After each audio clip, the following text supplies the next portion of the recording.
Hello, my name's Kathy Bissell. Welcome to the Golf Show 2.0. We have a return guest, and he's an inventor. I'm going to let Gary introduce him because he knows him better than I do. Take it away, Gary. Well, against all odds, we've invited Rob O'Loughlin back. He's been involved in Softspikes, Laser Link, early on in the laser rage, big cups, and now he's got a new product. He just can't quit creating havoc. Keeps finding ways to try to make golf better for players, and that doesn't always sit well with some of the traditionalists. But thanks for coming back, Rob. Why don't you tell us about this new product of yours? Well, first I'll tell you that the word they hate out there when my name comes up at up in New Jersey is easier. We say want to make the game faster. Everybody's for that. Want to make the game fun. Everybody's for that. But if you use the term easier, they just don't like it. They want it to be punishing hard. So I look for things that we can do better with and perform easier. So, Rob, the word they hate in New Jersey is O'Loughlin. That's true. Hate. It's terrible, but my friend Andy North, who's been my friend forever, and he's on the USGA, he doesn't call much anymore. I think he can't be associated with you anymore. Yeah, guilt by association. But this particular one, I am really getting a kick out of this lip out thing. When I first got involved in it, I said, well, I'll get a hold of the guys. I know the people over at ShotLink, and I know the PGA Tour people, and they take everything. They measure everything, the barometric pressure, how much moisture there are in greens. Everything is just data. And so they will know how many lip outs there are. And they said, no, we don't know. We don't keep track of those. And then I'll go to the next guy, the National Golf Foundation, and they said, no, those are just counted as missed putts. So we don't, nobody in the world knows how many there are. So I was kind of between going to artificial intelligence and people I know in the business.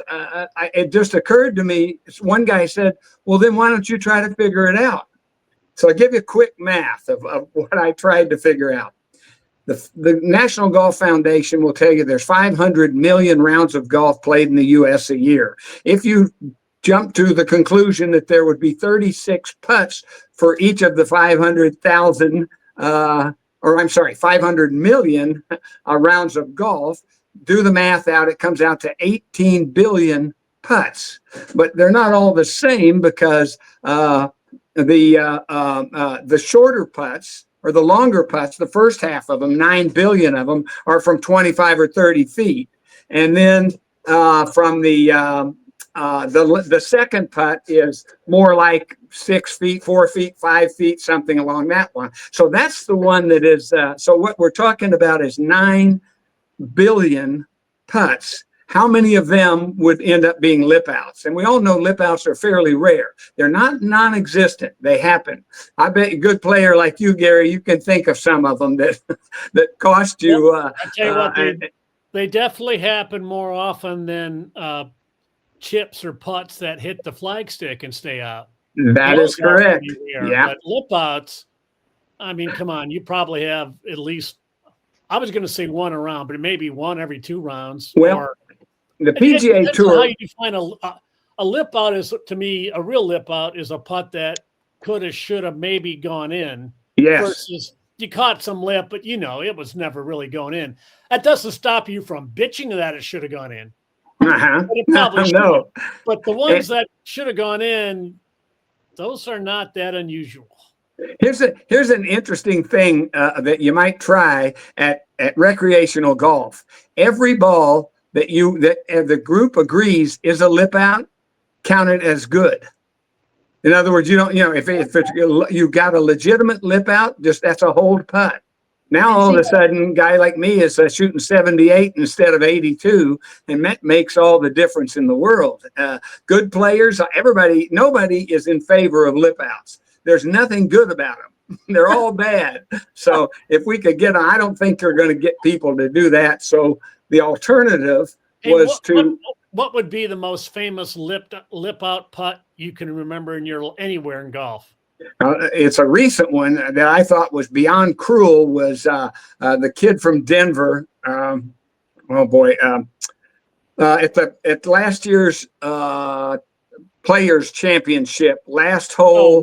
Wyndham Clark. Wyndham Clark got a terrible lip out. I mean, as bad as I can remember seeing any like that. The most famous one is a guy named Joel Daly, who was on the 100. That was. He was on 106 hole tournament to qualify. Popped out. It was bad. The cup wasn't deep enough, I guess. Well, what happens is they pull that stick instead of putting it back in. The guy kind of gives it a pull, and that edge comes up on the thing. And that's part of this design that we've kind of taken that edge out. And by the way, the new trend, I don't know if it's new, but everybody, instead of painting the inside of the cup white, because that takes time and money and effort, minimal effort, everybody's got the white cup. And whether they're not metal, they're usually plastic, but they have that plastic lip comes right up to the edge. Yeah. It's not, if it's down an inch, fine. It's supposed to be down an inch. Like miniature golf with metal cups. Mm-hmm. There is no such thing as a lip in on those, and I hate those. My clubs put them in on the putting green and on the course. A couple other good courses in Pittsburgh, who I won't name. Mm-hmm. They've also done that, and I'm like, could you cheap out on the most important thing in the game? I hate that. So, anyways, continue. Well, what I've got here is just an insert that we and it's obviously a good tight fit. But that's all it is. It looks like an O-ring. We kind of like NASA is big on O-rings, and so what this thing does is it extends the top of the cup less than a half inch. It's about a quarter of an inch, and the result is, and this is where there will be some discomfort with the PG or the USGA people. We make the top. It's still 4 1/4. It's exactly what it's supposed to be. It's still below the ground level of the grass, but now we just put a little bit of an angle on it. You can try this with originally. That ball will fall in 9 out of, or probably more like 6 out of 10 times, and 4 times it falls out. Nobody wants them to be going out. Going out is bad. Going in is good. So we just put a little bit of an angle on it. And it doesn't, and you have to hit a good putt to go in there. And there's one that it's not easy to balance it, but it's impossible because when it falls in. So it's incredibly affordable. It's not expensive. It goes right on top of the cups that the guy already has, whether it's par 8 or standard. Those aluminum, you don't have to buy any new cups. You just take the insert and put it in there. And I guess when they decide to bring the U.S. Open to your course in Pittsburgh, you better be sure and take them out. But that won't happen. Well, once again, you're ruining golf for everyone, making it better and easier. I get out. I get up every day. First thing I do is try to get out of my own way. then for the rest of the day, I try to figure out something bad in golf that we can make better. So my next one's on the horizon. I got the yips out there. No. Well, this sort of feels like a different way to address. It's not the same as the big cup, which is in a large hole. Yeah. But you said before, well, if you guys just agreed that anything that lips out goes in, well, you could just draw, when you get to the green, you could just use some chalk or something that won't hurt the grass, draw a bigger circle, and if it hits that, you count it. So this is an actual physical way to make the cup bigger without having to cut a bigger hole or anything. I still like the idea of the bigger hole. Just up around 5 or 6 inches, I think would be monumental difference. And it wouldn't, once again, you're into talking about bifurcating the rules, but I think it would be welcome after the initial shock. people would just love it. And it's just a little bit bigger target and nothing but that. You You could think people probably would cut a know? 5-inch cup in your course and just not tell anybody. Nobody Yeah, would know. And people would notice. know. They just think, God, I made everything today. Yep. Yeah. Nobody would know. That's exactly right. So, well, Yeah, 'cause this one I don't think, people would because win. nobody's in favor of lip outs, so I don't think there's going to be a lot of opposition. There will be the usual guys over in Far Hills that, but There they're will like be Mikey. We said, you remember Mikey? He didn't like anything, so that's Yeah. kind of them. There will be opposition, and you know who it's going to be from. Yeah, exactly. People who might be in favor of it might be the PGA of America because they like to make golf easier for people. Yes, easier again, Kathy, and that's the word they don't like, but it's the truth. We got to make the game faster. We got to make it more fun. The F's, family and fit and all of these different elements, and that's why. And we're in a great period of time. I had the financial network on. The Dow Jones went past 50,000 about 10 minutes ago. And you go, man alive. So these are good times, and it should be good times in the golf business. And making more putts is good for everybody. It's more fun. It's faster play. It's more offense. Every sport, baseball, football, when they tweak them, watch it, always adding offense and taking away defense. So I'm trying to get on that train. Thanks for reminding me about Wall Street and how I'm living in the greatest time ever, and I managed not to get rich at all out of it. Well, we didn't say we're getting rich. Rob might be rich. I'm no, I am. Here's what I am. I started with a significant net worth, and in the golf business, I have reduced it dramatically. How to make $1 million in golf? Start with $2 million. Start with 3 or 4 million. Yeah. Well, you had to. How many people have seen this? And you had to have got some whispers or something from somebody at an official golf organization. What's been their reaction? Well, first off, they're quick to tell you, because of their years of dealing with me. They're quick to say, "Hey, you can do whatever you want," and they're right. We can. They don't own the game. They act like they own the game, and so we lay the ground rule. We can do what the real power lays with the people who own those green grass golf courses, because they can do whatever they want. And so once we establish that you can do it, then they go and say, well, we're not going to worry about the handicap thing. Some people made some noise about, well, you couldn't turn in your handicaps. Well, let me tell you what, we turned in handicap scores on millions of rounds with LaserLink Golf, and it was against the rules. And they are against their rules, but they also recognized faster, more accurate yardages was a valuable thing. So they left it alone. I think that's what's going to happen here. I think they got bigger fish to fry. And when you're talking about LIV and the PGA Tour, they do not want to. I don't think they want to do anything that makes them look silly or like they're being hard-headed. I think it's a time for them to kind of buck up and accept that this is the changing game and bifurcation. The recreational golf is not the same as the tour. And I don't know why that's such a difficult concept for them to get. There's two games there, and I don't get them. I think they fully understand that. However, the equipment manufacturers have said, we're not doing that. Yeah. Even though it would be good for the game, bifurcation solves everything. The equipment makers didn't want to do that. Titleist doesn't want to give up their edge in golf balls. None of the companies who think they have an advantage want to give up anything. And in their defense, to make two kinds of equipment, you're going to make equipment for pros that you can't sell to the public. Mm-hmm. That is going to be a huge expense. It is. They're the ones who decided this, and look, you're getting blowback from the PGA of America and PGA Tour.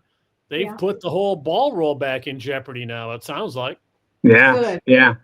Well, It's greed. Greed is part of it, and it goes yeah. all the way back to when Wally was running Titleist, and I mean, he was quick to say never ever, and He you know, ruled you with say, an wait a iron minute, fist.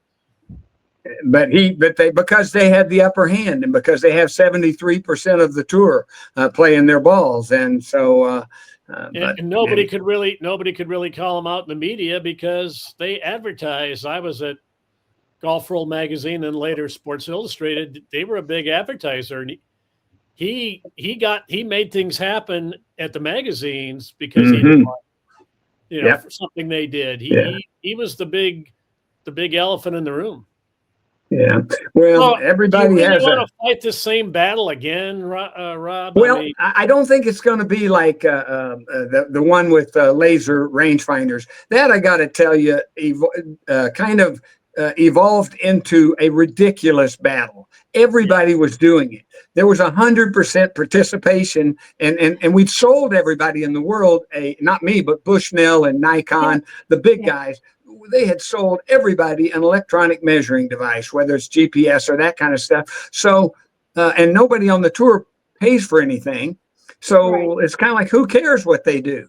But they stubbornly hang on to it. And, you know, they did 4 or 5 golf course or 18-hole or 72-hole tournaments this last fall with electronic lasers. And here's what they said, which is comical. They said it didn't make much difference. Listen, if it made 1 minute, you should do it. But they said, no, it wasn't much, unless you hit it a couple of fairways over, and then you really do. And so I said, oh, so you mean you need it when you need it? And they went, yeah, that's it. Imagine, Jordan Spieth at the British Open when he hit it onto the range. That Absolutely. took 20 minutes. How long do you think it would have taken if he had rangefinders? Oh, you know what? I talked to it. God rest. He needed GPS for that because he couldn't see the pin. But somebody had to climb that hill.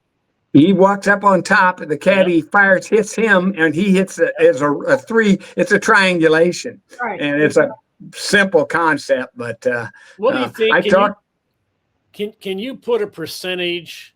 Getting back to Lipinz, the name of the product is Lipinz, correct? Yes, yeah. L-I-N-Z. That's it, yes. Can you put a percentage on how many more putts will go in, or how many putts that are on the lip? Is there a mathematical way to figure out what kind of advantage? First, we have to first slightly redefine what a lip in is, because if something just grazes the edge, that's not a lip in. So I say with the people that ask about it, we know a lip in's or lip out when you see one. So all right. So now we've got a situation where, all right, not all of them. There's all these 9 billion second putts, and then you do all the math backwards. It comes down to about 10 million putts that will be made that would have gone in. These are true lip ins in a round of recreational golf. 10 million putts. Can you imagine? Now that's worldwide, but 10 million out of 9 billion is nothing. I mean, it's an insignificant number. So that equates to about 7 billion fewer putter tosses. Yeah, that's right. Well, if it's 30 to 45 seconds or even a minute for each putt, even if they're short putts, that's that many minutes saved. You make a very good point, Kathy, because nobody takes it, well, there's a couple of guys who step right up and knock them right in, but there's a whole bunch of guys who line them up and remark them. And I mean, 1, 2, 3 footers. That does take time. Yeah, that's 10 million putts times a minute. It all adds up. That's the thing that was so wrong about the laser rangefinders being kind of outlawed. Everything, it helped. It helped. Not walking over to the sprinkler head and walking back. That takes some time, and it helps. So, but they use them. Don't they use them on the Champions Tour? No, not on Champions Tour, but they did them. They did 6 Corn Ferry and some of the lesser ones. The PGA of America has been great. The PGA of America allows it. Okay. you and I had that discussion before. It was really Tim Fincham didn't like the way they looked for the tour, but the guy who really held everything up in a lot of categories in all of golf was Peter Dawson, the head of the R&A. Yeah. He hated anything new. He hated the guy responsible for the long putter ban. Yeah. And he was totally against this newfangled laser technology too. It was him. Yeah. And everybody lauds how great he was, and I beg to differ. Well, Dawson, you remember the line where Dawson said the guy's putting his long putter in the trunk of a car, and Dawson, he's kind of struggling to get it in there, and Dawson supposedly says, why does every bad idea come from America? I think I told you that story too. I think you did. I got that from John Brendel, former tour official, and he was. That's right, you did. I borrowed it from you. Come from America, like that's their view. So, have you had a test program? Have you got these put into a golf course yet? You should just have a golf course secretly do it. Let's see what happens. Just put them in. Don't tell anybody. See if they're I'm not gonna ask for permission. We're gonna the old adage about you seek forgiveness rather than ask for permission. That's a couple of people have asked me, well, did you ask? And said no, because the answer is no. I can tell you, they will say no, you can't do that, or you shouldn't do that. It's the standard is 4 1/4 inches, and no, and that's it. How many more tee times could you get per day? How many more? Tee times per day could you get? That's a good, Kathy. I'm not sure. I have never worked on it that way, but the answer is something. It's something, and I don't know what it is, but if it's 2 or 3 tee times, that's It might only be 1 tee time, but how many lip outs are there? It's hard to say, but anything that helps. Another big thing for slow play is, when you guys walk back to your golf cart off the green, don't put your clubs back in the cart. Get in the cart, drive to the next tee, then you can put your putter and futz around with the head cover and put it back then. That's a big time saver, but not many people do that either. They don't. But those kind of little things add up. At a course where it's $100 for a tee time, that could be $1,200 a day. Absolutely. Well, I took 3 friends with me to Whistling Straight in September, and this is the truth. It is $760 per player. $760. NPC Sawgrass too. Yeah. Wow, that's a shock. Well, 4 times that. Yeah, right. If they can get 4 times that 3 more times in a day, would they not do it? Yeah, because they could be charging $600 or $500. Yeah, so it's starting to sound like I'm not going to play Whistling Straights anymore. Wow, it's first off, it's too hard. That golf course is impossible. It's Pete Dye. You just have to know. Pete Dye always leaves you a place to hit to. And you just have to be able to stand and look at the hole and say, okay, where does Pete want me to put this golf ball? And if you can figure that out and then get your golf ball to that place, you don't have much of a problem. But if you miss, you are screwed. Yeah. Well, that would be great if I knew where I was hitting it. I had the good fortune to play golf with Pete Dye a couple of times, but I want to tell you a story. If you've got a moment, it'll take 15 seconds. All right, listen to this. Stories. We're down playing at Seminole, okay, and I'm he's my sponsor. I'm his guest, and another guy, and we're playing, and so he gets to a par 3, and he just makes a mess of it, and he's a good player. Not long or anything, but he was a good player. And he probably made a 7 or something. And he immediately started walking directly to me. And he walked over and he said, hard to believe after that display that the last time I played in the U.S. Open, I beat Nicklaus and Palmer. And he keeps walking. And I ran over and I go, Pete, give me that again. He said, no, the last time I played in the U.S. Open, I beat Nicklaus and Palmer. And that was the truth. He later, I said, what was the year he gave me all the stuff? I wrote it all on a card and he signed it. But how good is that line, huh? Well, he was a pretty good amateur player. He was, yeah. He In his won the day. Ohio State And- Amateur a couple of times, but he was a hoot. He was a kind of a fun guy. He was. And Alice was she won the state championship in India. I think it was 9 times or something. Oh, sure. She had Or 6 times yeah. or something. Yeah, she had 6 USGA championships. Yes. And she also had a great line when they said, Alice, is the ball going too far? She said, not mine. Yes. I agree with that. Yeah. She did study, you know. She studied how far women hit the golf ball. And I mean, they used a bunch of different women that Alice knew, I guess, and they actually measured the tee shots, they measured the second shot. And for other people, I'm sure the third shots, because most golf courses don't allow women to get to the green in regulation the way the tees are set.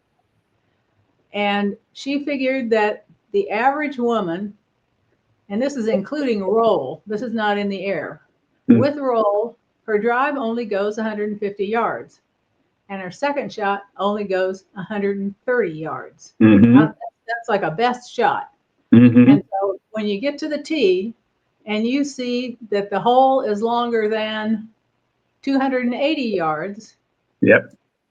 How can a woman get to the green if that's the way it's set up? Yeah. And then you get all the men who play at the course complaining that the women take too long. Well, they take too long because the men have set up the course to make the women hit it more often per hole. I'll get off my soapbox now. I agree. I've said many times that the greatest business opportunity in all of golf is women, and they spend money on merchandise, and the smart operators are encouraging and building that what do they call it, the league business and that kind of stuff, and that's the future. Yeah. Well, are Lipinz going to be a viable business? Is this just something? Yeah, who do you sell them to? Are you going to sell them to superintendents or to clubs? Well, how do you get this thing going? Okay, well, first off, if the dog eats the dog food, that would be the superintendent. If he sees it as that's an old advertising expression. I know. But the superintendent is the key guy in the whole thing. But it's not expensive. It might cost you less than $300 a year. You don't have to buy any new cups. You're using the cups you've got. It's an insert. It's a part that's gonna that'll easily be installed, and so it shouldn't be much of a hassle. It's not much of a cost, and if the dog did eat the dog food, we're talking about 35,000 golf courses in the world times 18 holes. The math is significant, and they have to be probably get new ones every year, maybe even more often than that, because it's out of a soft rubber kind of a thing, intentionally, because that absorbs a little bit of the shock of a hard hit putt. So does the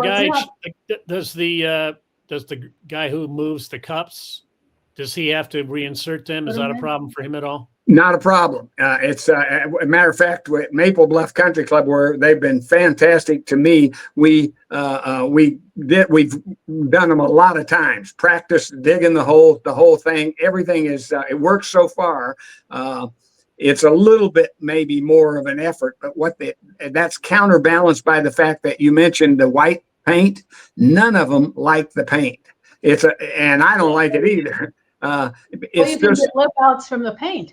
Yeah, they don't like it. It's not a good idea, but they kind of it's just one of those solutions that we're just accepting. It's a crappy idea, but this is the best we can do. So that gets eliminated. That all white is this kind of a look like that is, that's a kind of a nice look rather than all that dirt and that other stuff. So it could be a viable business. I'm getting the kind of too many miles on me to start an organization that just sells inserts for balls. It ought to be a property of a Par 8 or Standard Golf or one of those kind of companies, because, and that's what that'll be the eventual exit, I would think, on the deal. So you realize you're setting yourself up to have your name used in vain, because before, when you had a lip out, you would say, "I got painted." Now, if you have a lip out, even with Lipinz, people are going to say, "I got robbed." I got robbed. Yay, that's good. I know, Mark. You're a marketing guy, Gary. I knew that. I'm just a tin can of walking ideas. Most of them bad. Well, I think you should take it to somebody who's going to have a tournament on television. Mm-hmm. Oh yeah. The internet people, good, all those people, do it for them. Good's got some event coming up that they could be interested. It'd be great. Yep. With your luck, nobody will have a putt that even singes the hole, so it'll be irrelevant. No, if you stay out there long enough, there will be lip outs. That's right. Well, there will be. Well, thank you very much, Rob. Yeah, maybe people at home won't get robbed if we get all these lip-in clubs. I'm going to use that line. I'm not giving you credit either. I'm going to use that line. No, that's I consider it stolen. You're welcome to it. That's where I get all my stuff. Yeah, I apparently. Well, you should probably read somebody else for a while. Rob Lipinz, thanks for being with us today on the Golf Show 2.0. Great job. Keep up the good work. It was my pleasure. Next, I'm going to go after yips. Improving my putting with this product. I'm going after the yips. That's the last project. Then I'm going to hang my spurs up. I don't see that one. Good luck. All right. Thanks, Kathy. Thanks, Gary. I appreciate it.